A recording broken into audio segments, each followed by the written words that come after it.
The most dangerous mistake a person can make is believing they already know who deserves respect before learning the truth. That lesson was about to unfold in the middle of an ordinary Saturday afternoon, where dozens of strangers would witness a single decision change the course of several lives. Red and blue emergency lights reflected across the windows of a crowded shopping plaza just outside Fort Liberty as curious shoppers slowed their pace, wondering why a well-dressed black man stood calmly beside a police cruiser while two officers continued questioning him. Some people assumed they already understood the situation. Others quietly lifted their phones and began recording. Few noticed that the man at the center of the encounter had never raised his voice, never argued, and never once resisted a single instruction. Officer Daniel Mercer stood with complete confidence, convinced he had uncovered someone hiding behind an expensive suit and carefully chosen words. His years on patrol had taught him to trust his instincts above everything else, and at that moment his instincts told him the quiet stranger standing in front of him was pretending to be someone important. "You have had every opportunity to explain yourself," Mercer said firmly while maintaining steady eye contact. "If your story is true, proving it should not be difficult." The man looked back with remarkable composure, showing no trace of fear or frustration despite the growing audience around them. "Officer," he replied evenly, "I have answered every question you asked, and I have provided every document you requested. I am only asking for one opportunity to make a phone call." Mercer folded his arms. "You are not in a position to make requests." Nearby, Officer Ryan Collins shifted uncomfortably. He had watched the interaction from the beginning and could not ignore the unusual calm displayed by the driver. Every response had been respectful. Every instruction had been followed immediately. Yet the stop had continued far longer than any ordinary traffic investigation should have lasted. Around them, whispers spread through the parking lot. Some believed the officers must know something the public did not. Others quietly questioned why the encounter seemed to continue despite the man's obvious cooperation. Children looked toward their parents for answers while customers paused outside nearby stores, sensing they were witnessing something unusual. Mercer stepped closer, his confidence growing as more people watched. Public attention only strengthened his belief that he could not afford to appear uncertain now. "Who exactly are you claiming to be?" he asked. The man remained silent for several seconds before answering with measured restraint. "My identity can be confirmed through the proper channels." Mercer gave a skeptical smile. Convenient answer. The stranger did not react. Instead, he glanced briefly toward the cloudless afternoon sky before returning his attention to the officer. His expression remained steady, almost as though he understood something no one else at the scene had yet realized. Collins noticed that expression and felt an unexpected sense of unease. Experience had taught him that people hiding the truth usually became defensive under pressure. This man had done exactly the opposite. He seemed patient, disciplined, and completely certain that time itself would eventually answer every accusation being made against him. Mercer finally spoke again. "You keep asking for one phone call. Tell me why I should allow it." The man met his eyes without hesitation. "Because once that call is made, this entire conversation will become very different." No one standing in the parking lot understood what those words truly meant, but within the next few minutes, every assumption made that afternoon would begin to unravel in ways none of them could possibly imagine. 6 hours earlier, the morning had begun with the kind of quiet routine that rarely attracted attention. The sun had just climbed above the North Carolina tree line as Marcus Ellington left his home carrying a simple leather briefcase and a neatly pressed navy suit jacket draped over one arm. There were no security vehicles waiting outside, no public announcement of his schedule, and no desire to draw attention to himself. He had spent his entire career believing that genuine leadership was demonstrated through actions rather than appearances, and that belief shaped even the smallest details of his daily life. His destination that morning was Fort Liberty, where he had been invited to address a leadership symposium attended by senior officers, newly promoted commanders, and military families. The speech had taken months to prepare because Marcus believed the responsibility of leading others began with teaching them to lead themselves. As he settled into his dark gray sport utility vehicle, he reviewed a few handwritten notes before placing them neatly inside his briefcase. The pages contained no dramatic promises or complicated strategies, only practical lessons about discipline, humility, accountability, and service. Those principles had guided every stage of his military career, and he intended to share them with the next generation of leaders. The highway remained unusually peaceful as he drove toward Fort Liberty. Morning traffic flowed steadily, and local radio stations alternated between weather reports and community news. Marcus kept both hands comfortably on the steering wheel while enjoying the familiar landscape that surrounded the installation. After nearly an hour on the road, he stopped at a busy service station to refill the vehicle and purchase a bottle of water before continuing his trip. The cashier greeted him with a friendly smile, and Marcus returned the kindness with quiet appreciation before walking back outside. Several customers noticed the distinguished man in the tailored suit, but no one recognized who he was. Marcus preferred it that way. Rank carried responsibility, not privilege, and he had never expected strangers to know his accomplishments. Once back on the highway, he maintained a steady speed, leaving plenty of distance between vehicles as he approached the outskirts of Fort Liberty. The military installation was now less than 20 miles away, and he expected to arrive comfortably ahead of schedule. His assistant had already confirmed that the auditorium was prepared and that guests had begun arriving throughout the morning.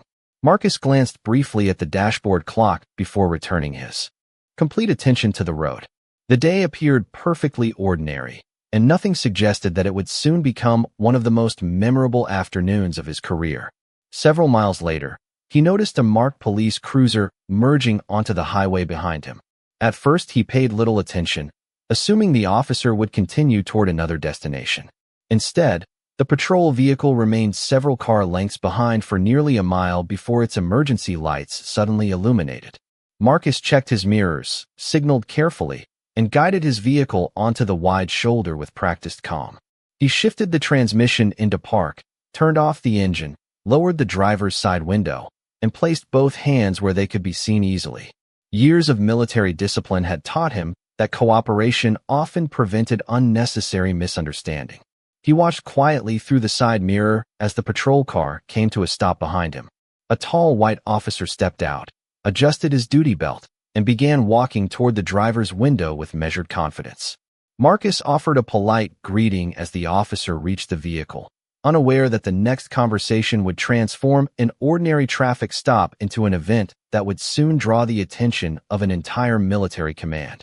Officer Daniel Mercer stopped beside the driver's window and studied the man sitting inside the sport utility vehicle for several quiet seconds before speaking. "Good morning," he said in a firm but controlled voice. "I am Officer Daniel Mercer with the County Police Department. The reason for the stop is that I observed what appeared to be an improper lane change a few miles back. May I see your driver's license, vehicle registration, and proof of insurance?" Marcus Ellington responded without hesitation. "Of course, officer." He moved slowly, exactly as instructed, retrieved the requested documents from the center console, and handed them over with both hands remaining visible afterward. Mercer accepted the paperwork without acknowledging the driver's cooperation. Instead, his attention shifted repeatedly between Marcus, the documents, and the expensive vehicle parked on the shoulder. Marcus remained relaxed, saying nothing more than necessary, while Mercer returned to the patrol car to begin reviewing the information.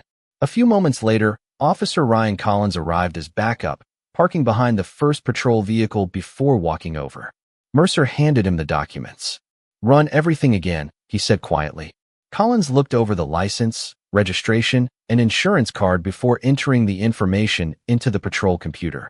Within seconds, the system confirmed that the driver's license was valid, the registration matched the vehicle, the insurance policy was active, and there were no outstanding warrants or alerts connected to Marcus Ellington. Collins looked back toward Mercer. "Everything checks out," he said. Mercer frowned slightly. "Run it again." Collins repeated the search, carefully comparing every number and every line of information. The result remained exactly the same. "It is clean," Collins replied. Mercer glanced through the windshield toward Marcus, who continued waiting patiently with both hands resting on the steering wheel. "Something does not feel right," Mercer muttered. Collins hesitated before answering. "The records do not show any issues." Mercer ignored the comment and walked back toward the driver's window. Marcus greeted him with the same calm expression he had worn since the stop began. "Is there anything else you need from me, officer?" Mercer did not answer immediately. Instead, he looked around the vehicle as though expecting to discover something the computer had somehow missed. "Where are you headed today?" he finally asked. "Fort Liberty," Marcus replied. "What is your business there?" Marcus smiled politely. "I am reporting for an official responsibility." Mercer narrowed his eyes. "What kind of responsibility?" Marcus answered carefully. "I serve the United States Army." The response was truthful but offered no additional detail. Mercer leaned back slightly, clearly unsatisfied. "That is not much of an answer." Marcus remained respectful. "It is the answer I am able to provide at the moment." Traffic continued moving steadily only a few feet away while several passing drivers slowed briefly to look toward the patrol vehicles. A delivery truck pulled into a nearby parking lot, and its driver glanced curiously toward the roadside before continuing on. Collins quietly observed the exchange, noticing that Marcus never interrupted, never challenged the officers, and never showed irritation despite the increasingly unusual questioning. Every answer had been measured, polite, and consistent. Even so, Mercer appeared more convinced than ever that the man in front of him was hiding something important. Rather than accepting the verified documents and concluding the stop, he made a decision that would carry the encounter far beyond an ordinary traffic investigation, setting in motion a chain of events that neither officer could yet foresee. Officer Daniel Mercer looked once more at the documents in his hand before returning them only halfway, as though still searching for a reason to continue the stop. "Step out of the vehicle, please," he said. Marcus Ellington acknowledged the instruction with a calm nod. "Certainly, officer." He opened the driver's door slowly, stepped onto the shoulder, and stood with his hands visible exactly as requested. Every movement reflected years of discipline and self-control. Mercer walked a slow circle around the sport utility vehicle, occasionally glancing inside through the windows, while Ryan Collins remained nearby, watching both men carefully. Collins had participated in hundreds of traffic stops, and something about this encounter no longer felt routine. The original reason for the stop had already been addressed. The documents were valid, the driver's record was clean, and Marcus had complied with every request without hesitation. Yet the investigation continued growing instead of ending. "You said you serve the United States Army," Mercer said. "What exactly do you do there?" Marcus answered with the same measured tone. "I work in a leadership capacity." Mercer gave a skeptical smile. "Leadership is a broad description." Marcus remained composed. "That is correct." The brief exchange only increased Mercer's suspicion. Instead of viewing Marcus's restraint as professionalism, he interpreted it as someone carefully avoiding direct answers. Collins quietly stepped closer and spoke in a lower voice. "Daniel, the identification is valid. Registration is valid. Insurance is active. There are no alerts in the system." Mercer barely looked at him. People can have clean records and still hide things. Collins did not argue further, but the uncertainty continued growing in his mind. Passing traffic began slowing slightly as drivers noticed two patrol vehicles stopped along the highway. Before long, several people entering a nearby shopping plaza looked toward the scene with curiosity. A few stood at a distance, watching without interfering. One customer quietly lifted a phone and began recording, followed by another only moments later. Marcus noticed the growing attention but never looked toward the crowd. His focus remained entirely on the officers. He understood that every word and every movement now mattered. Mercer folded his arms. "You keep giving careful answers, but you are not telling me everything." Marcus replied politely. "I have answered every question truthfully." "Not completely," Mercer answered. "Truth and completeness are not always the same thing." Marcus considered the statement for a brief moment before responding. "Some responsibilities require information to be verified through official channels rather than personal explanation." Mercer shook his head with obvious disbelief. "That sounds like another excuse." Collins glanced once more toward the patrol computer inside the cruiser before returning. "There is nothing here suggesting criminal activity," he said quietly. "We have no evidence of that." Mercer answered without taking his eyes off Marcus. "Evidence is not always obvious at first." The tension continued building as more people paused along the edge of the shopping plaza parking lot. Quiet conversations spread among strangers who knew nothing about the situation except what they could see from a distance. Some assumed the officers must have discovered something serious. Others wondered why a cooperative driver remained standing on the roadside long after his documents had been cleared. Marcus finally spoke again, his voice steady and respectful. "Officer, if there are no additional violations, I would appreciate permission to continue my trip. I have an important commitment waiting for me." Mercer responded almost immediately. "Not yet." Several seconds of silence followed before Marcus added one final sentence. "Then I respectfully request permission to make one phone call." Collins looked toward Mercer, sensing that the next decision would determine whether the encounter finally ended or became something far more significant than anyone standing on that highway could possibly anticipate. Officer Daniel Mercer looked at Marcus Ellington for several long seconds without saying a word. The request itself sounded simple, but something about the driver's confidence unsettled him. Most people in this situation either became defensive or anxious. Marcus had done neither. He simply waited, as though he already knew how the next few minutes would unfold. Mercer finally exhaled and spoke. "One phone call," he said. "That is all you get." Marcus nodded politely. "Thank you, officer." Mercer handed him his cell phone, but remained close enough to hear every word. Ryan Collins stepped back several feet, giving the conversation a small measure of privacy while still observing the encounter. The growing crowd remained along the edge of the shopping plaza parking lot, several people continuing to record quietly without interfering. Marcus unlocked the phone, entered a number from memory, and waited. The call connected almost immediately. "Operations Center," a calm voice answered. Marcus spoke with the same measured professionalism he had displayed throughout the encounter. "This is Major General Marcus Ellington requesting immediate identity verification and command notification. I am currently involved in a law enforcement stop approximately 18 miles south of Fort Liberty." There was a brief pause before the voice on the other end responded. "Please stand by for authentication, sir." Marcus calmly answered several verification questions that Mercer could not fully hear. After a few moments, the voice returned, now carrying unmistakable urgency. "Authentication confirmed. Good afternoon, General Ellington. Fort Liberty Command staff is being notified immediately. Please remain where you are. Appropriate personnel are already being contacted." Marcus answered simply. "Understood. Thank you." He ended the call, locked the phone, and handed it back to Mercer. "That is all," he said. Mercer looked at the phone with open skepticism. Anyone can pretend to be important over the telephone. Marcus offered no reply. Instead, he quietly returned to the place where he had been standing, his hands once again visible at his sides. Collins watched him carefully. "Who did you call?" he asked. Marcus answered truthfully. "People who can verify my identity." Mercer gave a short laugh. "We will see about that." Before anyone spoke again, the patrol radio inside Mercer's cruiser transmitted a sharp notification tone. Mercer walked quickly to the vehicle and lifted the microphone.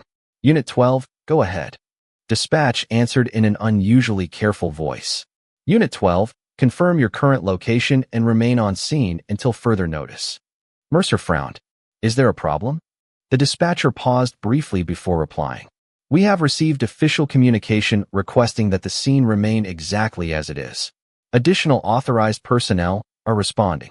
Mercer pressed the transmit button again. "Responding from where?" Another short pause followed. "That information will be provided upon arrival."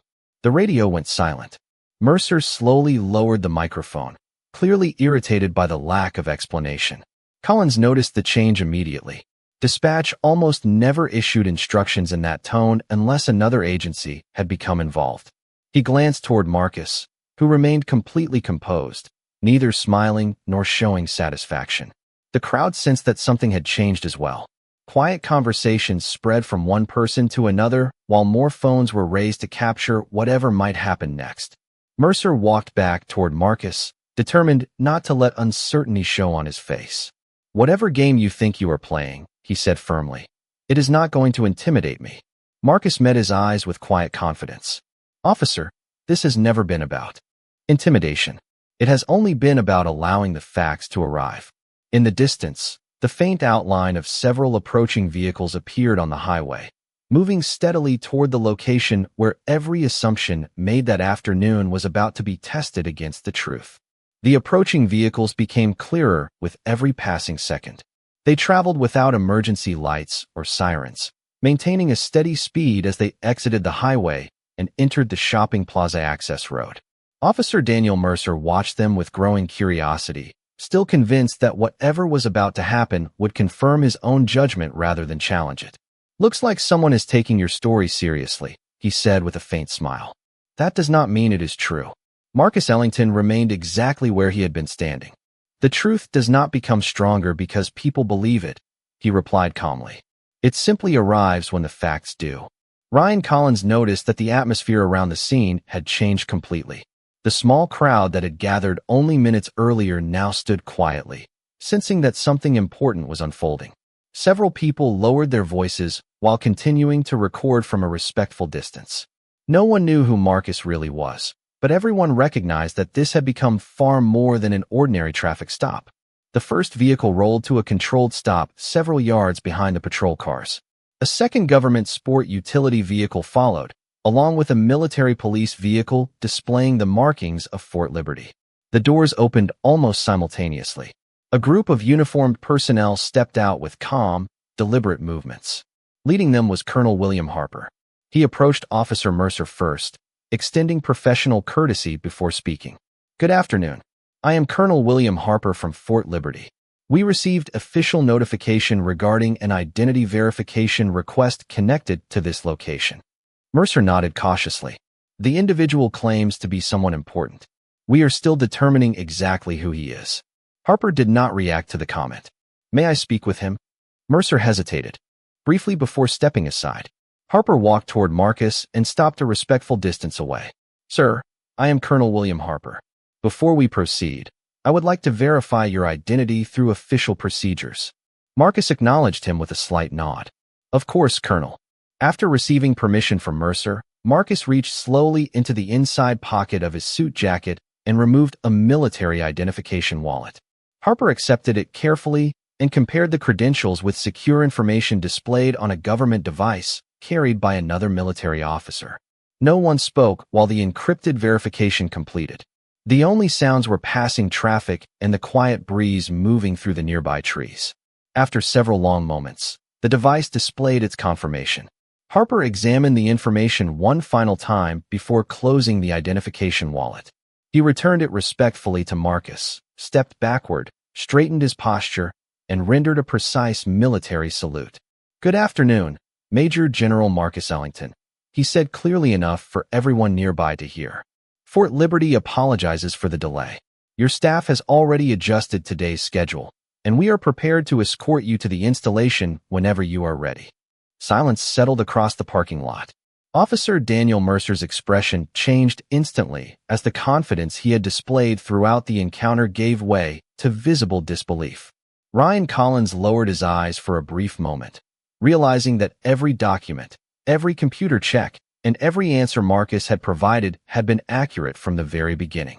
Marcus returned the salute with quiet professionalism before lowering his hand. "Thank you, Colonel.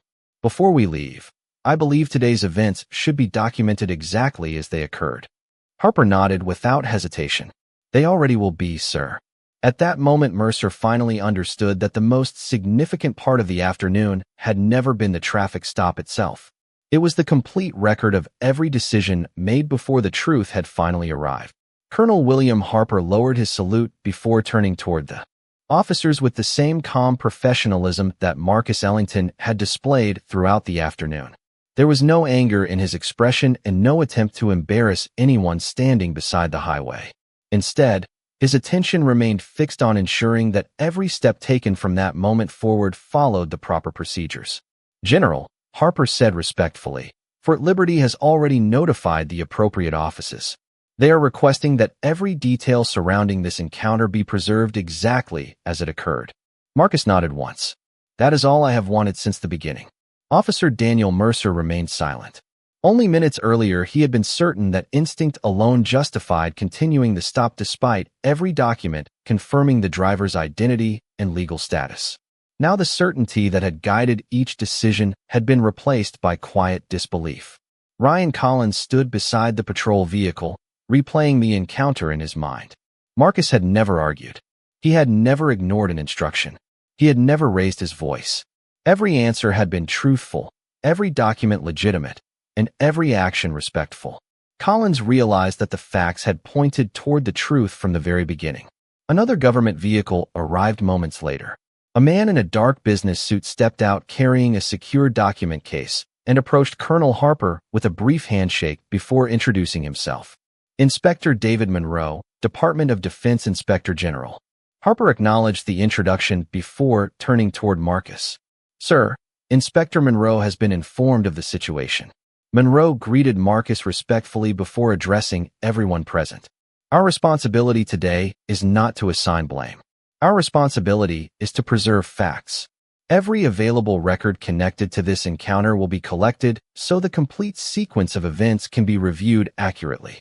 The senior police supervisor who had arrived with the inspector immediately instructed department personnel to secure the body camera recordings, patrol vehicle dash camera footage, dispatch communications, and computer activity logs associated with the stop.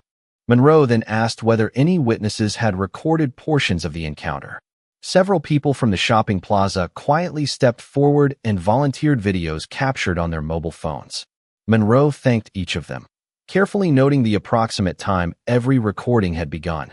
He then turned toward Ryan Collins. Officer Collins, please describe exactly what you observed. Collins answered honestly without exaggeration or personal opinion.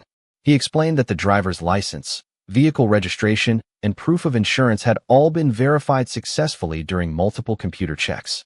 He confirmed that Marcus had remained cooperative, respectful, and compliant throughout the stop. When Collins finished speaking, Monroe simply wrote several notes before nodding in appreciation. Marcus listened without interruption. Finally, Monroe looked toward him.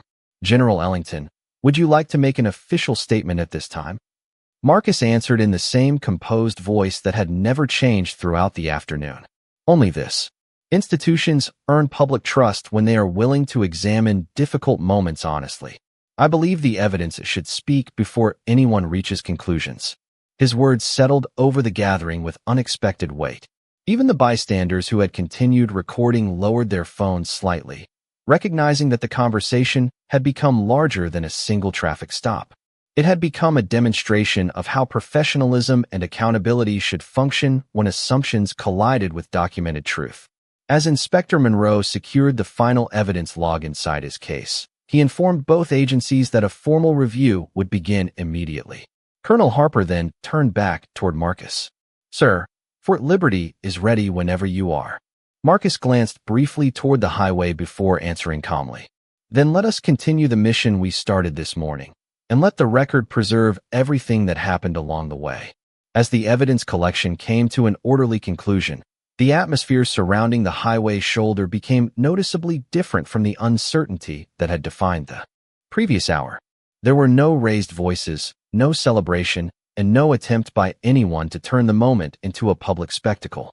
Instead, every person involved understood that the next steps belonged to established procedures rather than personal opinions. Inspector David Monroe closed the secure evidence case before speaking with the senior police supervisor who had arrived from headquarters.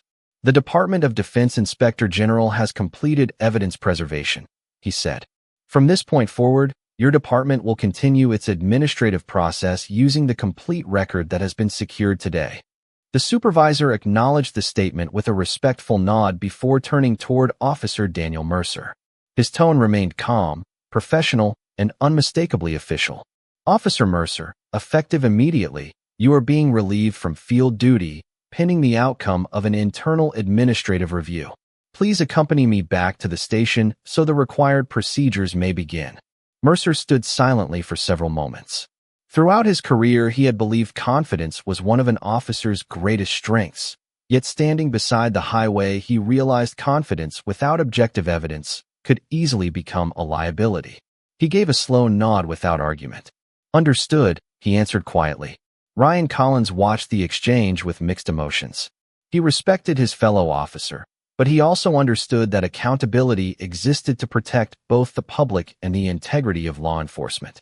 Facts had to matter more than assumptions, regardless of who they favored. Before leaving, the supervisor thanked Collins for documenting his observations honestly and completely. Your responsibility is to the evidence, he said. Collins answered immediately. Yes, sir. That responsibility belongs to all of us. Marcus Ellington observed the conversation without satisfaction or resentment. He stepped forward and extended his hand toward the supervisor. "I appreciate your willingness to let the process follow the facts," he said. The supervisor accepted the handshake respectfully. "General Ellington, our department expects every officer to make decisions supported by evidence. If today's review shows that standard was not met, we will address it appropriately." Marcus nodded. That is how public trust is protected. Nearby, several bystanders who had remained throughout the encounter slowly lowered their phones. Many had expected dramatic confrontation after Marcus's identity became known. Instead, they had witnessed experienced professionals choosing restraint, documentation, and accountability over emotion. The lesson unfolding before them carried far greater weight than any public argument could have achieved. Inspector Monroe then confirmed with Colonel William Harper that Fort Liberty had adjusted the afternoon schedule and that all official documentation had been transmitted through secure channels. Harper thanked him before approaching Marcus once again. "Sir, transportation is prepared whenever you wish to depart." Marcus glanced briefly toward the highway where the encounter had begun less than 2 hours earlier. The flashing patrol lights that had first drawn curious attention now seemed insignificant compared with the importance of preserving the truth exactly as it had happened. As Officer Mercer entered the supervisor's vehicle, he looked back one final time. Marcus acknowledged him with a respectful nod, offering neither condemnation nor triumph. It was a simple gesture, but one that reflected the principles he had spent an entire career teaching others. Moments later, the convoy from Fort Liberty departed the scene, leaving behind a highway that quickly returned to its ordinary rhythm. Yet everyone who had witnessed the encounter understood that the story had not ended there. The official review had only just begun, and every decision made that afternoon would soon be examined not through assumptions or emotions, but through verified evidence, professional standards, and the responsibility every public servant carried the moment they accepted the authority entrusted to them. 3 weeks later, the official review reached its conclusion. Every body camera recording, every patrol vehicle video, every dispatch transmission, every computer inquiry, and every witness recording had been examined in chronological order. The evidence confirmed a simple truth that had been visible from the very beginning. Major General Marcus Ellington had cooperated fully, answered every question honestly, presented valid identification, and followed every lawful instruction without resistance. The review also concluded that the traffic stop continued well beyond the points supported by the available evidence, allowing assumptions to replace objective judgment. Following established departmental policy, Officer Daniel Mercer received formal disciplinary action, was removed from patrol responsibilities, and was required to complete additional professional training before any future evaluation of his assignment. The department publicly announced new procedures emphasizing documentation, evidence-based decision-making, and regular training designed to reduce bias during traffic stops. The announcement was brief, but the message was clear. Public confidence depended upon accountability that could be demonstrated rather than merely promised. Ryan Collins continued serving with the department. During the review, investigators noted that he had repeatedly documented the verified facts, encouraged reliance on official records, and provided an accurate statement without attempting to protect mistakes or assign unnecessary blame. His professionalism became part of the department's internal training discussions as an example of how integrity often required the courage to remain faithful to the evidence even when doing so was uncomfortable. At Fort Liberty, Major General Marcus Ellington resumed his responsibilities without seeking publicity. The leadership symposium he had nearly missed proceeded as scheduled after a minor adjustment, and those attending never heard him speak about the traffic stop during his presentation. Instead, he addressed a subject that had guided his entire career. He reminded military leaders that authority existed to serve people rather than personal pride, and that true leadership required calm judgment long before difficult moments became public. Several weeks later, Marcus received a letter from the police department. The chief acknowledged the findings of the administrative review, apologized for the unnecessary escalation, and thanked him for conducting himself with dignity throughout the encounter. Marcus replied with a short handwritten message expressing appreciation for the department's commitment to following the evidence wherever it led. He wrote that trust between communities and public institutions could only grow when mistakes were examined honestly and corrected responsibly. Months later, one of the witness videos recorded that afternoon became part of a law enforcement training program. New officers watched the encounter from beginning to end before discussing the decisions made at each stage. Instructors did not focus on rank, military service, or public attention. Instead, they asked a far more important question. At what moment should verified evidence have ended the stop? The discussion challenged future officers to recognize that professionalism was measured not by confidence alone, but by the willingness to let facts guide every decision. Marcus never asked to become the center of that lesson. He had simply expected to be treated with the same fairness every citizen deserved. As for the people who had witnessed the encounter beside the highway that afternoon, many remembered one sentence more clearly than any dramatic revelation or official salute. They remembered the quiet words Marcus had spoken before anyone knew who he truly was. The truth does not become stronger because people believe it.